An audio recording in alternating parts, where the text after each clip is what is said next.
Hi everyone! I thought that I would post one last video this semester to give you some pointers for the upcoming special occasion speech and of course encourage you on this final speech of the semester. I know you all have been working very hard and I appreciate your work to this point.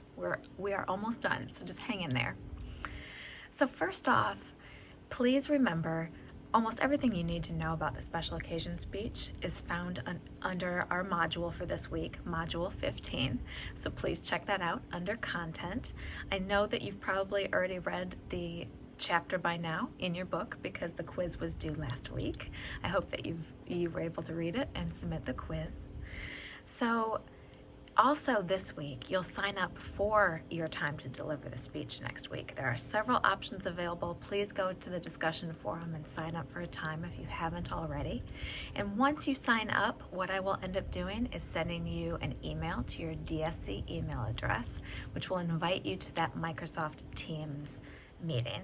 So we're doing it through Teams this time because it has a better bandwidth. And we've been having some issues with everyone being heard, and particularly me being heard for some reason in the virtual classroom, which the college tells me is likely a bandwidth issue. And so I don't want you guys to experience the frustration that comes with that happening possibly during your speech, and Microsoft Teams is often a much better platform for presentations. So please be on the lookout for those emails coming out as soon as everyone has signed up for a day and time. So the main thing I wanted to talk about with this upcoming speech is about delivery style. I've been saying this entire semester that the extemporaneous delivery style is really what we're going for, and it is key for the special occasion speech. And I say that because with a special occasion speech, probably more than any of the other speeches, you want to convey a sense of sincerity. You know, you're speaking from the heart. For this speech, I've given you several options, and three of those options, which are the eulogy, the toast, or the retirement speech, are where you're celebrating someone's life. And so, of course, you want to be sincere in that celebration and talking about why this person is so special and what they've done to achieve whatever they've achieved.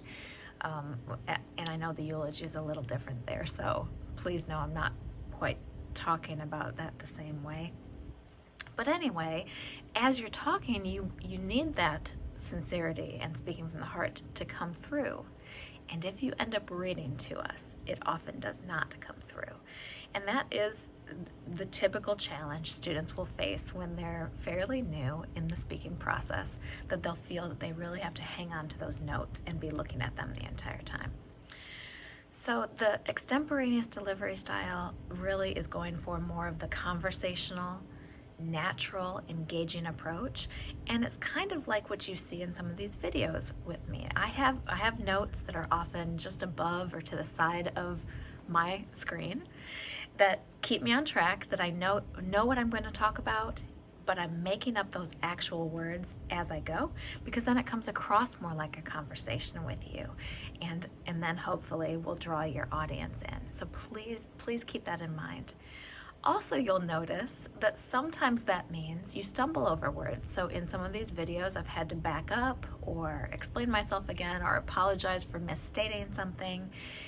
And the value in doing that in this type of setting before you actually have to give a special occasion speech is that you start to learn, how do I deal with that stumble as my speech progresses. Some of you have already had experiences like that this semester, and most of you have recovered beautifully, but it is just one of those skills that you actually want to be able to know how to handle, which is part of the reason, by the way, I mentioned to you to think through the types of things that can happen in your speech, even some of the mistakes that can happen, like going blank in the middle of a speech, because if you've imagined it and what to do if it happens, then you're more likely to handle it well in the actual speech. So let's move on to those options for the special occasion speech. So I've already mentioned you can do a eulogy, a toast, a retirement speech. but there's also the option of an entertainment speech. I actually haven't seen many students choose this option. This one is the most unique of all the options, and your book will give you some details. It is best to choose this option if you're a pretty funny person naturally. If you struggle with telling jokes, this is probably not the speech for you. But if you want to try something new and see if you can expand your horizons, then by all means, please feel free to try it. But most of you will likely do the eulogy, the toast, or the retirement speech. So as I alluded to, the eulogy of these is of course much more different because you're actually celebrating someone's life who has passed. And there's some strengths and some challenges with this type of speech. First off, many of us will end up giving eulogies at some point in our lives, often for a parent or a sibling, another loved one. And so if you have the opportunity to practice here, then that might help you down the line. But the challenge with the eulogy is that often there's some very strong emotions that come with the eulogy. And I have asked that if you choose this option, that you actually are celebrating someone who has passed. So not doing a eulogy ahead of someone passing. And that is so that you can understand what it's like to deal with those emotions during the speech. So please keep that in mind. And if you think it's going to be too emotional, then by all means, you don't have to choose this as an option. But the toast and the retirement speech is really about celebrating a person's life, how special they are, why they earned this honor or how they earned an honor, and just some special details about who they are and what they've accomplished. If you have any questions, of course you know how to find me if you're trying to decide between these different speeches. I do also want to mention that I would like to see you from the waist up for this speech. Most of you have been able to do this or have shown almost your entire body for the speech, and though this will be a little clunky, I'm going to try to show you what I mean. So obviously right now while I'm delivering this speech, I'm seated, but if I wanted to do this standing, I would of course have to push my chair back and try to see how I can be seen in the camera from at least the waist up. Now the challenge just with how I did that is that my camera is lower than I would normally set it up. So if I had started by standing up, I would have set it up here on my desk so that I wasn't looking down if possible. Of course, you have to work with whatever you have available to you, and you might not have a place to set it that's a little bit higher. And of course, the key is you're able to deliver the speech, so don't stress over the details. But while I'm standing, I want to mention how you use note cards.